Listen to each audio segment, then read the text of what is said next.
રાજકોટના ગોંડલ નજીક ભાદરની પાણીની લાઇનમાં ભંગાણ સર્જાયું। રામદ્વારથી ઓમવાડા ચોકડી જતા સર્વિસ રોડ પર પાણીની લાઇન તૂટી। પાણીના પ્રેશરને લીધે લાઇનમાં ભંગાણ થયાની શક્યતાઓ છે। પાણીનું પ્રેશર ઓછું થતાં પાણીના ફુવારા પણ બંધ થયા હતા। સર્વિસ રોડ પર આ પાણીની લાઇન છે તે તૂટી હતી। પાણીના પ્રેશરથી લાઇન તૂટ્યાનો દાવો કરવામાં આવી રહ્યો છે, જેને કારણે આ લાઇનમાં ભંગાણ સર્જાયું હોવાની શક્યતાઓ છે તે જોવા મળી રહી છે। પાણીનો ફુવારો ઉડતા લાખો લીટર પાણીનો વેડફાટ થયો હોવાનું પણ સામે આવ્યું। ભાદર પાણીની લાઇનમાં જ આ મોટું ભંગાણ સર્જાયું છે। આ પાણીનો વહેતો ધોધ છે તે જોવા મળી શકે છે। લાઇનમાં ભંગાણ સર્જાયું, જેને કારણે પાણીનો વેડફાટ થયો। સર્વિસ રોડ પર આ પાણીની લાઇન તૂટતા તેના દ્રશ્યો સામે આવ્યા છે। પાણીના પ્રેશરથી લાઇન તૂટ્યાનો દાવો કરવામાં આવી રહ્યો છે।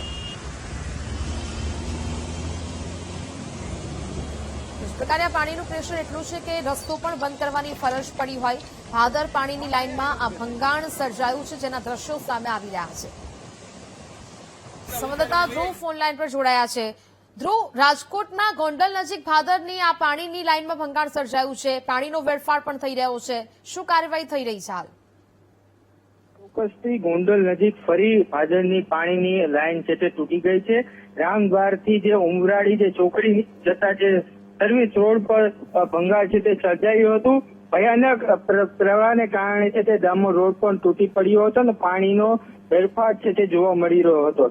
પાણી સાથે કાંકરા અને ધૂળ ઉડતા વાહન ચાલકો પણ પરેશાન છે તે થયા હતા। થોડીવાર માટે હાઈવે પર વાહન ચાલકો પ્રવાહ છે એટલો હતો, જેથી રોડ છે તે બંધ કરવામાં આવ્યો હતો।